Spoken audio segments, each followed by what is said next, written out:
Почитувани гледачи, продолжуваме со нашите предавања. Вечерва ќе зборуваме за надминување на стравот, грижата и сите опасности. Некој рекол дека стравот, грижата и нашата вознемиреност се нашите најголеми непријатели. Неодамна прочитав една приказна, според таа приказна, тоа е стара легенда, се вели некој селенец кој возил кон Цариград, бил запрен од една старица и го замолила да ја земе со себе. Ја повлекол и таа седнала поред него. Додека се возеле, тој ја погледнал со исплашен стил и поглед и рекол: "Кој си ти?" Старицата одговорила: "Јас сум Колера." Селанецот се исплашил и наредил на старицата да се симне и да продолжи пеш. Меѓутоа, таа го убедила дека нема ништо да направи. Во знак на ветување, таа му дала кама и му рекла дека тоа е единственото оружје со кое може да ја убие. Потоа, таа рекла: "Ќе се сретнеме за 2 дена." Гривниот човек што ја возел до градот пошол да ја бара таму во тој град. Кога ја нашол, ја зел камата што му ја дала за да ја убие. Тој извикал: "Вети дека нема да убиеш повеќе од 5 луѓе, а 120 умреа." Но таа го спречила, велејки: "Го задржав ветувањето, убив само 5. Стравот ги уби другите." Почитувани пријатели, стравот може и нас денеска да не убие. И затоа ние во ова предавање ќе зборуваме токму за тој страв. Страв од еднината, она што не очекува сите нас. Во момент кога ќе се родиме, па се додека не умреме, човекот често фрла темна сенка врз нашиот живот. Едноставно, човекот се плаши во битките кои се пред него. Стравот ја задушува нашата среќа и ги уништува нашите соништа. Стравот е силна емоција, тесно поврзана со вознемиреноста и грижата. Обично се јавува како резултат на некакви закани, ситуација или опасност што изгледа неминовна. Едно нешто што го научивме од овој вирус COVID-19 е како една ненадејна пандемија може да предизвика страв во срцата на целата нација. Луѓето почнуваат да се плашат дека секој лице што ќе го сретнат е носител на коронавирусот. Луѓето се плашат да се поздрават. Едноставно ги прашуваме да не имате вирус. Ако го имам, дали е тоа моја смртна казна, некои се прашуваат. Што може да не избави од нашите најлоши стравови или поточно, кој може да не избави од тие стравови? Стариот Завет, почитувани гледачи, содржи повеќе од 3000 ветувања за Божјата љубов и грижа. Многу библиски ветувања се особено охрабрувачки за сите нас. Со нив се соучуваме со сигурност во Христа, кој е нашата страна, кој е секогаш на наша страна. Ја имаме сигурноста на оној кој рекол: "Никогаш нема да те оставам, ниту ќе те заборавам." Евреите 13:5. Една од големите библиски приказни за тоа како да се надмине стравот се наоѓа токму во Стариот Завет. Сирискиот цар го опколил израелскиот град Датон. Планот на царот бил да ги фати Елисеј и сите останати израелци. Арамискиот цар се налутил. Единствениот начин да победи во битката е да се фати и убие Елисеј. Тој ги донел сите сили на својата моќна војска за да го опколи градот и да се спречи какво било бегство од градот. Кога слугата на Елисеј станал рано наутру и видел дека градот е опколен со стотици коњи и коли, го обзел страв. Стравот му го заробил срцето. Смртта изгледала неизбежна. И така, тресејки се од страв, едноставно дошол кај Елисија. Тој бил толку загрижен, што Библијата вели: "А, Господару мој, што ќе правиме сега?" Одговорот, интересно, почитување на Елисија бил класичен. Тој зборува за принципот на промена на животот. Се обраќа до сите оние кои били обседнати со страв. Не плашете се, зашто оние што се со нас се повеќе од оние што се со нив. И покрај речиси сите тие ситуации или таа ситуација во која се нашле, Елисеј имал доверба во Бога. Бог може да создаде патека тамо каде што се чини дека ја нема. Елисеј се молил да му се отворат очите на неговиот млад слуга, за да може да ги види ангелските војски, што ги обкружувале за да ги заштитат едноставно на крајот и да ги спасат. Бог има почитувани и лядници начини да не избави от нашите най-лоши стравови. Ако нашите очи се насочени кон проблемот, кон стравот, тој страв ќе не се овлада. Меѓутоа, ако се нашите очи насочени кон Бога, стравот нема повеќе да владее со нашиот живот. Одговорот на стравот што не парализира не значи дека ние никогаш повеќе нема да се плашиме. Некој кој е со нас, тој ветува дека и со нас секогаш се мислам на Исуса Христа, на Бога. Оној кој е поголем од нашиот страв, поголем од нашите грижи, поголем од нашите тешкоти, кој има практични, рационални и вистински решенија за нашите проблеми, тоа е Бог. Свесноста за Божето присуство е лек за стравот.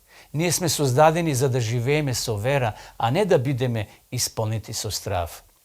Ели Стенли Джонс, популарен проповедник кој живел во 20. век, еве што кажал: создаден сум за вера, не за страв. Стравот не е моја татковина, туку верата.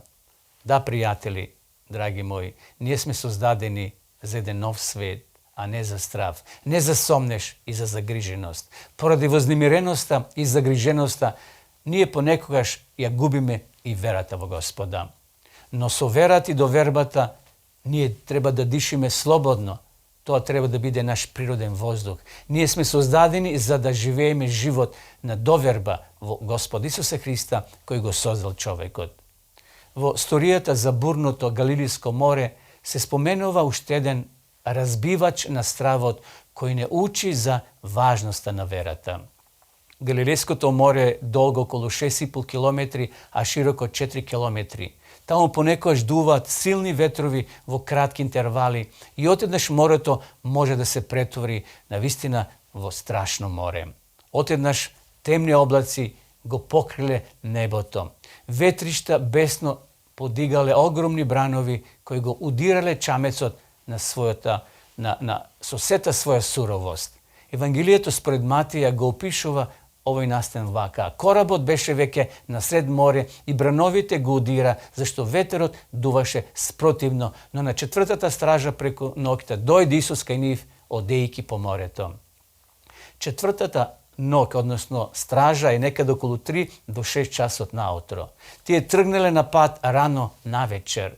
Морето го покажал својата сета суровост со тие ветришта. Чувствувале дека повеќе не може да се борат. Нивната сила ги напуштила. Има моменти во животот кога битката е жестока, почитувани.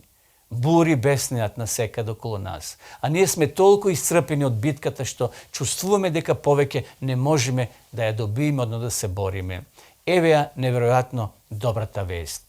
Каде бил Исус за тоа време, додека учениците за малку што не се удавиле? Што правил тој за време на нивната тешка борба? Тој се молил за нив. Тој се молил на Отецот да им ја заекне верата, да имат храброст и сила да се соочат со невремето. Исус знаел нешто што тие не знаеле. Наближувал крстот. Бурата низ која сега минувале ќе ја заекне нивната вера за она што следува. Во животните бури во кои се ние чувствуваме осамени, почитувани, не сме сами, со нас е Бог. Учениците гледале во бурата, Исус гледал во нив. Нивните очи биле вперени во брановите, Исусовите очи биле вперени во нив. За учениците се изгледало како да е надвор од контрола, но Исус ја имал контролата. Тој се уште е мокен и нас да не спаси. Во темнината тој е нашата светлина на животот. Во Матеј 14 глава читаме: но на четвртата стража преку ноќта дојде Исус кај нив одејќи по морето. А учениците штом го видоа како оди по морето, се уплаши и рекоа: тоа е привидение, и од страв извикаа. Грчкиот збор за страв преведен е во 26 стих е многу мокен збор. Тоа значи биле преплашени. Тука бил проблемот. Учениците се исплашили од она што не го знаеле, мислејќи дека гледаат дух. Верувањето во духови било вообичаено во Палестина во тоа време. Ови ученици поминувале години со Исуса, но во времето на бурата нивните стравови ги совладале, едноставно нивната вера полека се губела и скоро исчезнала. Не грижете се, Исус рекол, секи биде во добро, секи биде добро. Почитувани, денеска дали ние живееме во страв? Што ако имам рак? Што ако се разболам од тешка болест? Што ако мојот супруг не дојде вечерва на време, туку дојде наутро во 5, а веќе е 7 часот? Тој дури не ми се ни јавил. Што ако доживел несреќа? Ако мојата компанија пропадне? Ако ме испуштат од работа? Каде се моите деца? Се уште не се вратиле дома. Што ако се изгубиле децата во планина, отишле на прошетка? Прашања што ако мора да му остапат место на Христовиот глас, кој одекнува во срцето на разбранетото море. На тие ветришта Исус вели: не бојте се, јас сум, не плашете се. Исус многу често го користи терминот не бој се, не плаши се. Исус е одговорот на сеопштиот страв, почитувани, што ни одзема енергијата, ни ја краде радоста и ни го уништува здравјето. Стравот мора да се замени со вера, за да можеме подобро да се соочиме со тие проблеми. Обично знаат ненадејно да не преплават проблемите. Верата е став. Верата е доверба во Бога како добар пријател. Верата дека тој не сака и никогаш нема да ни направи никаква штета. Дозволете ми да споделам со вас многу лична илустрација за довербата. Морав да направам некои медицински третмани за конкретна состојба со која се соочував. Еден од третманите се однесуваше на тој кислород кој го немав доволно во себе. Ова бараше да бидам во хипербарична комора околу 2 часа на ден на 35 до 40 третмани. Наистина, човек кој ќе влезе во една таква машина се чувствува страшно. Мора да имате целосна доверба дека операторот на комората ќе ве пушти да излезете после третманот. Ако му верувате на операторот, ќе бидете во ред. Кога влегов во таа хипербарична комора, ја положив мојата доверба во медицинскиот техничар. Не се плаше, бидејќи имав доверба во нешто управо со машината. Верував дека одговорниот за таа работа знае што прави. Кога се соочуваме со искушенија, кога расте стравот, кога грижата ја загрозува нашата среќа, мораме да имаме целосна доверба во Христа, почитувани гледачи. Одговорот за стравот во нашиот живот е верата. Верата дека Исус е во бурите на нашиот живот и ќе не води ни сите тешки ситуации. Верата е став, а фокусот е изборот. Петар не дозволил неговиот страв да ја надвладе неговата вера, губејќи го фокусот пред себе. Петар извикува кон Исуса: Господи, ако си ти, заповеде да дојдам кај тебе по водата. Верата не води од чамецот напред. Верата не води во Господарот, кај Господарот на ветерот и Господарот на небото и на земјата. Верата го победува стравот, почитувани. Довербата ги победува нашите искушенија и ни овозможува да одиме по бурното море со Исуса. Исус одговорил на барањето на Петар со еден збор: дојди. Исус никогаш не вели: тргни се на страна. Исус никогаш не вели: тој е твој проблем, а не мој. Исус никогаш не вели: престани да ме мачиш со тоа. Имам доволно големи проблеми во овој свет. Исус вели: дојди. Излези од коработ. Дојди со вера и оди по водата. Дојди, моите раце се силни. Нема да се удавиш. Петар одговорил, почитување на Христовиот повик. Излегол од чамецот и тргнал. Соочен со татнежот на ветерот, Петар не дозволил неговиот страв да го парализира. Кои се вашите големи стравови, почитувани? Зашто најмногу се грижите? Христос е поголем од твоите грижи. Тој е поголем од нашите прашања. Тој не повикува да дојдеме кај него во бурите на животот. Додека Петар го држал поглед вперен во Исуса, одел по водата. Ништо не му се случило, но кога го виде силниот ветар, се уплаши. Кога Петар го држал поглед кон Христа и верувал во неговиот збор, одел по водата. Кога се насочил на брановите и на опасноста, ситуацијата во која се нашол, потонал Петар. Или гледаме на нашите тешкоти од земска перспектива со нашето човечко размислување и слабости, или гледаме во со очите на верата во Божите ветувања, почитувани пријатели.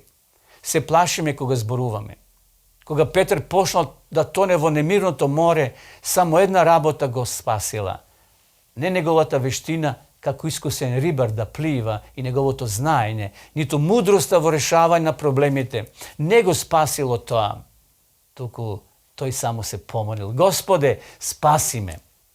И навистина Матеј бил сведок на овој настан. Матеј бил сведок на ова чудо. Тој го опишува ова искуство од прва рака. Матеј бил во чамецот и гледал како се одвива целиот настан. И тој пишува: Исус веднаш му подаде рака и го фати. Кога Петар повикал, Исус веднаш одговорил. Исус е со нас во бурите на животот. Тој е со нас кога брановите се големи, а ноќта е темна. Повик од страв, повик со вера. Кога учениците го виделе ова, зашто мисли дека е дух, после да тоне среде брановите апостол Петар. Петар повикал со вера и неговата вера била наградена. Давид убаво го опишува ова во 20-тиот псалам. Сега знам дека Господ ќе ми помогне. Ќе му помогне на својот помазаник. Ќе го услиши од светите своји небеса со силата на неговата победоносна десница. Почитувани, Петар сега е во чамецот, на сигурно. Но прашање за нас, каде е нашата вера? Мало верен го нарекува Исус. Малку вера е многу подобро отколку без вера. Петар сепак имал малку вера и тргнал по морето. Исус рекол: ако имате вера, ќе кажете преместете се на ова планина, ќе се премести на она другата.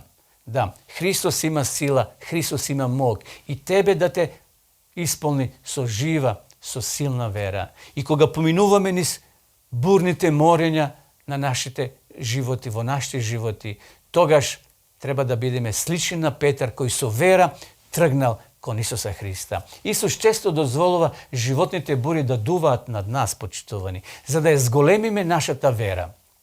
Кога би верувале повеќе, помалку би се сомневале. Верата ќе ги руши нашите сомнежи, да можеме да ја положиме нашата целосна доверба во Исуса Христа. Без разлика дали сме преокупирани со страв или исполнити со надеж, најважно е каде гледаме. Библијата вели: гледај горе. Зошто? Кога гледаме во небесното светилиште, го гледаме Исуса и откриваме силата на неговите ветувања. Наоѓаме доверба во Христа. Во Христа можеме да искусиме сигурност. Во Христа се издигнуваме над несигурностите во нашиот живот, над грижите, а нашето срце се исполнува со сигурност во оној кој не љуби вечно, со бесмртна, недосеглива, истрена, бескајна љубов. Верувајте, почитувани, во Божите ветувања. Библијата многу често повторува: не плаши се, не бој се. И слични термини се спомнати 365 пати за секој ден во годината, односно по еден ден за секој ден од нашата година. Да веруваме во неговата благодат и да се радуваме на неговата мог. Во едно од најубедливите библиски ветувања ги наоѓаме или го наоѓаме во книгата на пророк Исаја, кој не охрабрува со следниве зборови: не плаши се, зашто јас сум со тебе. Не вознемирувај се, зашто јас сум твој Бог. Јас ќе те закрепам и ќе ти помогнам. Ќе те подржам со мојата победоносна десница. Исаја 41:10.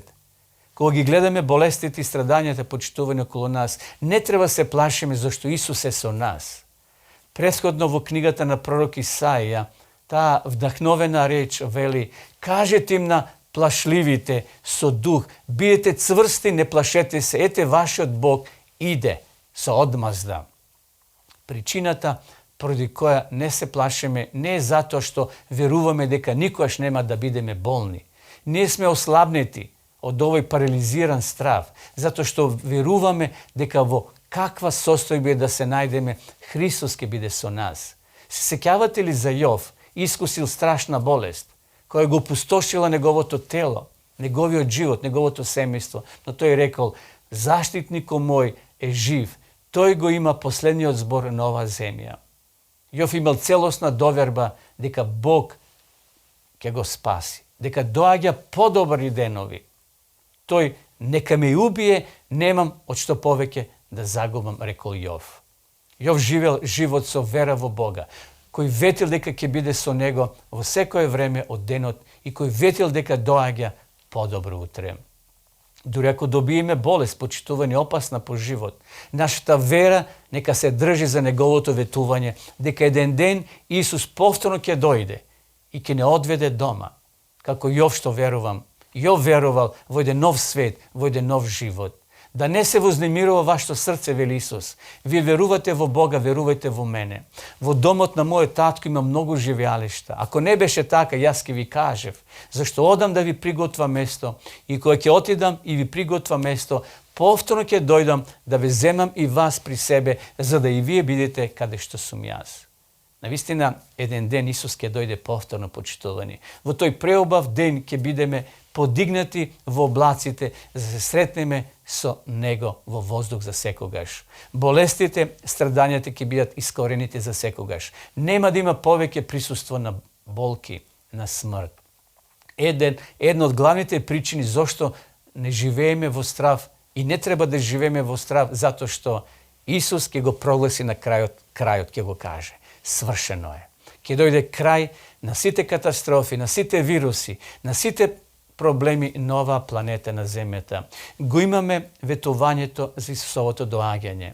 Гледаме глад, гледаме потреби, гледаме тага меѓу народите, гледаме зголемување на нуклеарното оружје, гледаме можност за нуклеарна катастрофа, гледаме климатски промени, епидемии кои одземаат стотици милиони жители на оваа планета. Но, почитувани, имаме чувство на доверба што не одржува додека ги чекаме последните глави на Библијата да се исполнат. Апостол Јован вели, знаеме дека еден ден Бог ќе избрише секоја солза од нивните очи и смрт нема да има веќе ниту тага, ниту плач, ниту болка, зашто првото помина. И оној кој седи на престол рече, ете правам се ново. Ние веруваме во блажена надеж, почитувани пријатели, дека еден ден ќе дојде крајот. Гледаме крај на пандемиите што се пренесуваат преку воздухот кон чистиот воздух што Господ ќе го воспостави еден ден. Се ќе биде ново, ќе се отпочне со еден нов почеток. Библијата ни открива дека нема сигурност во светот во кој живееме. Христос е нашата сигурност. Тој е наш спасител, наш откупител, наш избавител. Тој е наш цар кој доаѓа. Што прави овој вирус кога гледаме колку брзо се шири? Тој не поканува да дојдеме кај себе, да дојдеме кај Христа. Зашто Христос е решение. Христос е најдобриот избор во нашиот живот. Има нешто за што вреди да се живее по овој живот, а тој Исус Христос. Дозволете му да го исполни вашето срце, да ги острани вашите стравови, да ја заакне вашата вера, решителност, упорност и да се подготвите за неговото скорошно доаѓање. Исус ќе дојде наскоро и ќе направи крај на сите проблеми, на сите неизвестности. Тој ќе дојде наскоро да те земе тебе и мене.